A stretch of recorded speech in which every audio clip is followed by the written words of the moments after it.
नमस्कार मंडळी, श्री स्वामी समर्थ. मी संध्या माझ्या चॅनलमध्ये तुम्हा सर्वांचं खूप खूप मनापासून स्वागत करते. बघा मंडळी, येत्या 9 एप्रिल ते 15 एप्रिल या दिवसामध्ये श्री स्वामी समर्थ महाराजांच्या पुण्यतिथीनिमित्त सप्ताह आहे. या सप्ताहामध्ये आपल्याला श्री गुरुचरित्राचं पारायण करायचं आहे. आपल्या सर्वांना हे पारायण करायचं आहे. आता हे पारायण कसं करायचं, केंद्रामध्ये कसं करायचं, घरी कसं करायचं, त्याचबरोबर याची पूजा मांडणी कशी करायची आहे, याचे नियम काय आहेत, अटी काय आहेत, त्याचबरोबर सर्वात महत्त्वाचं म्हणजे हे पारायण करताना आपल्याला विधिवत संकल्प करायचा असतो. तो संकल्प कसा करायचा, अशी बरीचशी माहिती आज आपण या व्हिडिओमध्ये पाहणार आहोत. त्यामुळे व्हिडिओ अगदी शेवटपर्यंत पहा आणि जर तुम्ही माझ्या चॅनलवरती नवीन असाल तर चॅनलला सबस्क्राईब करा. बघा मंडळी, श्री गुरुचरित्र हा अमृततुल्य ग्रंथ आहे. याला 5वा वेद मानला जातो, कारण याची थोर अशी महती आहे. अनेक जण या वेदतुल्य ग्रंथाचे वर्षभरामध्ये पारायण करतात. अनेकांना बघा या ग्रंथाचे पारायण करायचे असते, पण याचे नियम काय आहेत हे माहीत नसल्यामुळे किंवा इच्छा असून देखील हे पारायण करायला जमत नाही. कारण बघा, मनामध्ये खूप साऱ्या प्रकारच्या शंका असतात की आपल्याकडून हे नियम या अटी पाळल्या जातील की नाही, किंवा काहींना असं वाटतं की याचे खूपच कडक नियम आहेत आणि हे आपल्याच्याने पाळले गेले जाणार नाहीत. म्हणून काय होतं ना, हे पारायण करायला बरेच जण करत नाहीत. पण बघा मंडळी, असं काहीही नाही. खूप असे काही नियम नाहीत. प्रत्येक जण हे नियम पाळून प्रत्येक जण हे पारायण करू शकतं आणि तुमच्या मनातील इच्छा तुम्ही पूर्ण करू शकता. बघा मंडळी, आता याच विषयी सविस्तर माहिती आपण पुढे पाहणार आहोत. तर बघा, सर्वात अगोदर हे जे पारायण आहे श्री गुरुचरित्राचं, हे का करावं. बघा मंडळी, आपल्या घरामध्ये खूप दुःख आहे, कर्ज आहे, मुलांविषयी आहे, मुलांचे आजारपण असो, त्यांच्या शिक्षणाविषयी असो, किंवा आपल्याला पितृदोष आहेत, ग्रहदोष आहेत. बघा, स्त्रियांना तर माहेरचेही दोष असतात आणि सासरचेही असतात. तर ते दोष आणि नकळत आपल्याकडून झालेली काही अशा गोष्टी असतात. बघा, आपण एखाद्याला बोलून जातो, त्याचे दोष आपल्याला लागत असतात, किंवा इतर काही दोष असतात जे आपल्या हातून नकळत झालेले असतात आणि त्याचे दोष आपल्याला लागत असतात. तर हे दोष जाण्यासाठी आपल्याला आणि या सर्व गोष्टीसाठी आपल्याला दत्त संप्रदायामध्ये यावर एक प्रभावी आणि आध्यात्मिक उपासना सांगितली आहे, ती म्हणजे श्री गुरुचरित्राचं पारायण. बघा मंडळी, हे दिव्य असं आणि चमत्कारिक फायदे देणारं, त्यामुळेच श्री स्वामी समर्थ महाराजांच्या पुण्यतिथीनिमित्त आपल्याला 9 एप्रिल 2026 पासून या श्री गुरुचरित्र पारायणाला सुरुवात करायची आहे. बघा, तुमच्या जवळ जर एखादं श्री स्वामी समर्थ महाराजांचं केंद्र असेल तर तिथे जाऊन तुम्ही पारायण करू शकता. आणि बघा, तिथे तुमच्याकडून सगळ्या गोष्टी करून घेतल्या जातात. अगदी संकल्पापासून सर्व काही केलं जातं. पण जर तुम्ही घरी करणार असाल तर तुम्हाला कसं करायचं, पूजा मांडणी कशी करायची हे आपण पाहूया. सर्वात अगोदर बघा, आपल्याला पारायण करायचं आहे तर आपल्याला पूर्वेकडे तोंड करून बसून आपल्याला पारायण करायचं आहे आणि एकाच ठिकाणी बसून आपल्याला हे 7ही दिवस आपल्याला हे पारायण करायचं आहे. आता आपल्याला सप्ताह काळामध्ये आपल्याला पारायण करायचं आहे तर आपल्याला 9 तारखेला पारायणाला सुरुवात करायची आहे, म्हणजे 9 एप्रिलला. तर त्याच्या आदल्या दिवशी म्हणजे 8 तारखेला आपल्याला 4 श्वान आणि एका गाईला छोट्या छोट्या पोळ्या करून आपल्याला त्यांना नैवेद्य दाखवायचा आहे. 4 कुत्रे आणि एका गाईला, त्याच्यावर थोडीशी साखर सुद्धा तुम्ही घालू शकता, नाही घातली तरीही चालेल. हे झाल्याच्या नंतर दुसऱ्या दिवशी पारायणाला आपल्याला सुरुवात करायची आहे.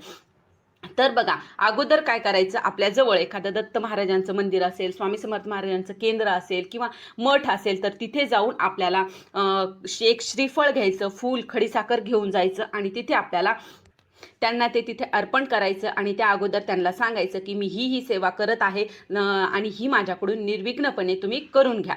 आणि नंतर आपल्याला पारायणाला सुरुवात करायची आहे. आता पारायण सुरुवात करायच्या अगोदर आपल्याला काय करायचं, पूजा मांडणी करायची आहे. तर पूजा मांडणी कशी करायची, सर्वात अगोदर पूर्वेकडे तोंड करून बसायचं आहे आणि जिथे आपल्याला पारायण करायचं आहे ती जागा गोमूत्र टाकून अगोदर स्वच्छ करून घ्यायची आणि नंतर त्यावर आपल्याला चौरंग टाकायचा, त्यावर पिवळे वस्त्र अंथरावायचे. जर तुमच्याकडे श्री दत्त महाराजांचा फोटो असेल तर फोटो ठेवायचा आणि जर नसेल तर स्वामी महाराजांचा ठेवला तरीही चालेल. आणि जर स्वामी महाराजांचाही नसेल तर फक्त सुपारी जरी ठेवली तरी सुद्धा चालेल.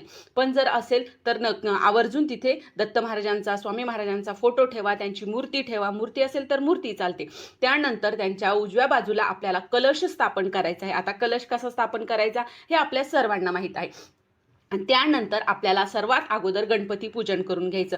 गणपतीसाठी तुम्ही गणपती घेऊ शकता किंवा सुपारी, विड्याच्या जोडपानावर तांदूळ टाकून तिथे गणपतीची स्थापना करा. तिथे घंटा, शंख असेल तर शंख ठेवा आणि त्याच्यानंतर ही साधी सोपी मांडणी करायची, देवाची पूजा करून घ्यायची आणि त्यानंतर त्याच्या समोर आपल्याला ग्रंथ ठेवायचा आहे. श्री गुरुचरित्र हा ग्रंथ आहे, हा ग्रंथ आपल्याला त्याच्यावर ठेवायचा आहे. आणि लक्षात घ्या मंडळी, हा ग्रंथ आपल्याला 7 दिवस इथेच ठेवायचा आहे. वाचन करताना उघडायचा, वाचन करायचं आणि नंतर तो तिथेच ठेवून द्यायचा, तो उचलायचा नाही. बरेच जण काय होतं माहिती आहे का, आपण वाचन झाल्याच्या नंतर तो उचलून डोळ्याला कपाळाला लावतो, पण असं ही चूक अजिबात करू नका. तो ग्रंथ तिथेच ठेवायचा, 7 दिवस उघडायचा, वाचायचा, परत झाकून ठेवायचा आणि एक कपडा करायचा, त्याने तो ग्रंथ झाकून ठेवायचा आहे. दिवा अगरबत्ती लावून घ्यायची, अशी साधी सोपी आपल्याला मांडणी करायची आहे. ही मांडणी झाल्याच्या नंतर आपल्याला संकल्प करायचा असतो. बघा मंडळी, अतिशय साधा असा संकल्प आहे, पण हा संकल्प जर अशा प्रकारे जर तुम्ही केला तर तुम्हाला याचं फळ हे 100% 101% मिळणार आहे. आता बघा, आपल्याला हा संकल्प कसा करायचा. सर्व आपल्याला पूजा मांडणी वगैरे झाली, त्यानंतर वाचन सुरू करायच्या अगोदर पहिल्याच दिवशी संकल्प करायचा, परत दररोज संकल्प करायचा नाही. काय करायचं, अगोदर उजव्या हातामध्ये एक पळी पाणी घ्यायचं, त्याच्या खाली ताम्हण ठेवायचं, त्यामध्ये थोड्याशा अक्षदा, फूल आणि एक तुळशीपत्र घ्यायचं आहे आणि पुढील मंत्र म्हणायचा आहे. आता तो मंत्र कोणचा आहे बघा, वरती तुम्हाला स्क्रीनवरती दिसतच असेल, तुम्ही ह्याचा स्क्रीनशॉट काढून घेऊ शकता किंवा फोटो काढून घ्या किंवा तुम्हाला लिहायला जमत असेल तर तुम्ही लिहून सुद्धा घेऊ शकता.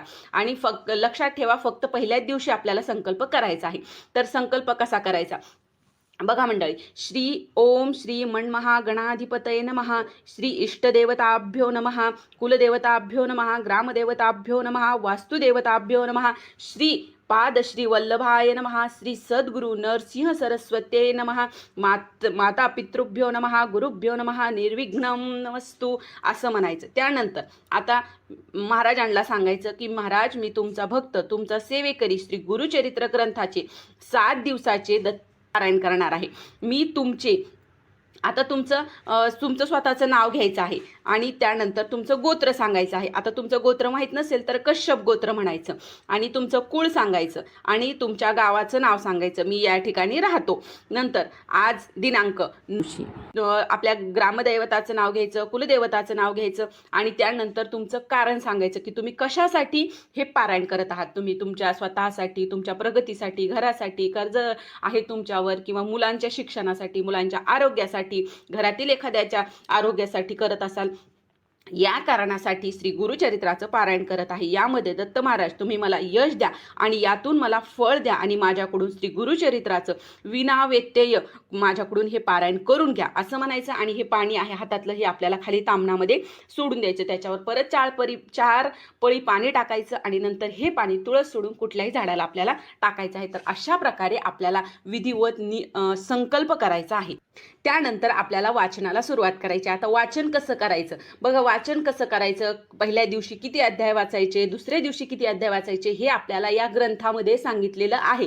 याप्रमाणे आपल्याला हे पहिल्या दिवशी 1 ते 9 अध्याय वाचायचे, हे आपल्याला या ग्रंथामध्ये सांगितलेलं आहे. तर अशा प्रकारे आपल्याला हे वाचन करायचं आहे. आणि बघा, वाचत असताना सर्वात अगोदर आपल्याला 1 माळ श्री स्वामी समर्थ महाराजांची घ्यायची, 1 माळ गायत्री मंत्राची घ्यायची आहे. त्यानंतर आपल्याला श्री स्वामी स्तवन आहे, तर स्वामी स्तवन वाचायचं. नंतर गणपती अथर्व शीर्ष, बघा मंडळी, हे स्वामी स्तवन आणि गणपती अथर्व शीर्ष हे ग्रंथामध्येच दिलेलं आहे. तर हे आपल्याला तिथे पठण अगोदर करायचं. दररोज अगोदर 2 माळी आणि हे 2 स्वामी स्तवन आणि गणपती अथर्व शीर्ष वाचायचं. नंतरच ग्रंथ आपल्याला अध्याय वाचायला सुरुवात करायची आहे. तर अशा प्रकारे आपल्याला वाचनाला सुरुवात करायची आहे. आता बघा, याचे काही नियम आहेत, हे आपण जाणून घेऊया. बघा मंडळी, यामध्ये सर्वात पहिला नियम म्हणजे आपल्याला परान्न घ्यायचं नाही. बघा, दुसऱ्याच्या घरचं काहीही खायचं नाही, प्यायचं नाही, काहीच नाही, बाहेरचं तर अजिबात खायचं नाही. आता बघा, जर आपल्यापैकी बरेच मुलं असतात जे बाहेर गावी राहतात, हॉस्टेलला वगैरे, आता त्यांनी कसं करायचं, तर ज्या वेळेस तुम्ही मेसचं खाता, बाहेरचं खाता, तर ज्या दिवशी तुम्ही जे काही खात आहात त्याच वेळेस तिथे तुम्हाला पैसे देऊन टाकायचे आहेत.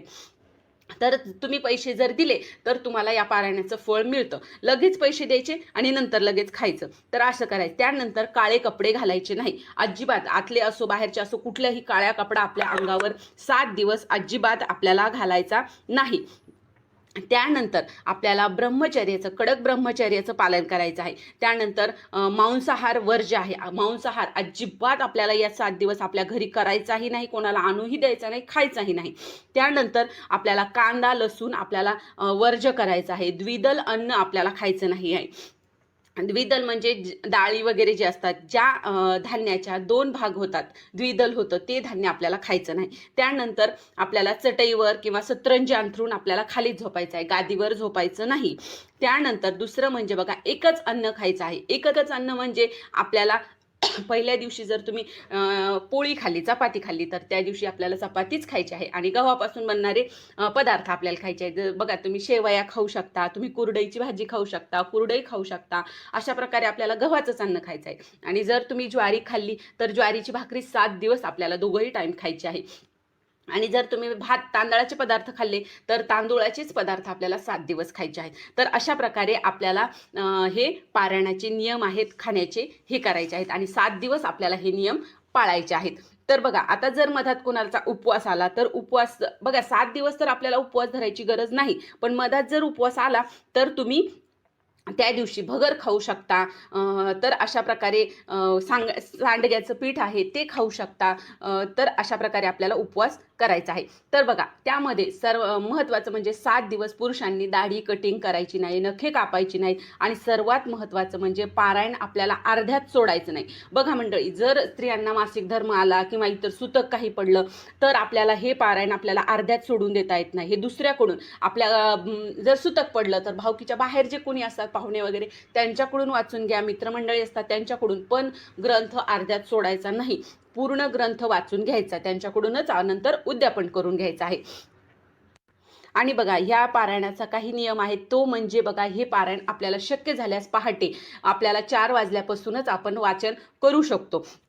आणि बघा, दुपारी 4च्या नंतरही आपल्याला हे वाचन करता येणार नाही. त्यामुळे शक्य झाल्यास पहाटे ब्रह्ममुहूर्तावरच वाचून तुम्ही करू शकता किंवा तुम्हाला दिवसभरात जेव्हा वेळ मिळेल तेव्हा, पण 4च्या अगोदरच वाचायचं आहे. आणि लक्षात ठेवा, 12 ते 12:30 या वेळेमध्ये आपल्याला हे वाचन करायचं नाही. ती वेळ दत्त महाराजांची भिक्षेची वेळ असते, म्हणून आपल्याला या वेळेत वाचायचं नाही. आणि हे पारायण 7 दिवस किंवा 3 दिवसाचं सुद्धा करतात, पण आपल्याला हे 7 दिवसाचं करायचं आहे. आणि नंतर 8व्या दिवशी याची आपल्याला सांगता करायची आहे, उद्यापन करायचं आहे. बघा, उद्यापन कसं करायचं याचा सुद्धा व्हिडिओ आपल्या चॅनलवरती आहे, जर तो तुम्ही पाहिला नसेल तर नक्की बघा.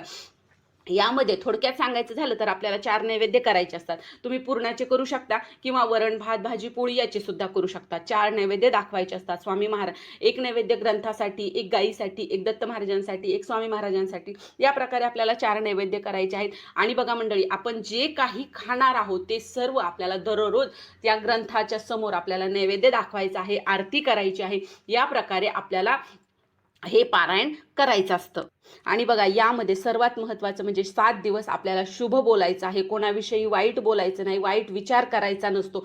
तर आणि बघा, त्यानंतर आता आपल्यापैकी जर काही स्त्रिया गर्भवती आहेत तर त्यांनी पारायण करायचं का, तर बघा, तुम्ही पारायणाला बसू शकता, पण 7वा महिना जर तुम्हाला असेल तर 7व्या महिन्याच्या नंतर हे पारायण करू नये असं म्हटलं जातं. कुठलीही देवपूजा वगैरे, कारण त्यांना एवढा वेळ बसणं शक्य होत नाही, म्हणून यामागचं हे कारण असतं. जर तुम्ही अगोदर तुम्हाला पहिला, दुसरा, तिसरा, 6व्या महिन्यापर्यंत जरी तुम्हाला गर्भधारणा असेल तर तुम्ही पारायण करू शकता.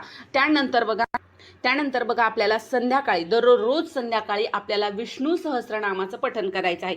बघा मंडळी, जर आपल्याकडून वाचनामध्ये काही चूक झाली असेल, काही झालं असेल तर क्षमा प्रार्थना म्हणून आपल्याला विष्णू सहस्रनामाचं दररोज संध्याकाळी आपल्याला पठण करायचं आहे. जर तुम्हाला पठण करणं शक्य नसेल तर तुम्ही यूट्यूबवर लावून देऊन ऐकू सुद्धा शकता, पण देवासमोर बसायचं आणि ऐकायचं आणि वाचनाचाही प्रयत्न करायचा. तर अशा प्रकारे साधी सोपं प्रकारे आपल्या श्री गुरुचरित्राचं पारायण करायचं आहे. तर बघा, आयुष्यात येऊन एकदा तरी तुम्ही हे पारायण करा. बघा, तुम्हाला याचा अनुभव आल्याशिवाय राहणार नाही. तर अतिशय प्रभावी आणि चमत्कारिक असं हे पारायण तिला करूया. तर ही छोटीशी माहिती होती की गुरुचरित्राचं पारायण कसं करायचं, नियम काय, अटी आहेत, हे मला तुमच्यापर्यंत पोहोचवायचं होतं. तर कसा वाटला व्हिडिओ नक्की कमेंट करून सांगा. आणि जर तुम्हाला हा व्हिडिओ आवडला असेल तर व्हिडिओला लाईक करा, जास्तीत जास्त लोकांपर्यंत हा व्हिडिओ शेअर करा आणि माझ्या चॅनलला सबस्क्राईब करा. श्री स्वामी समर्थ.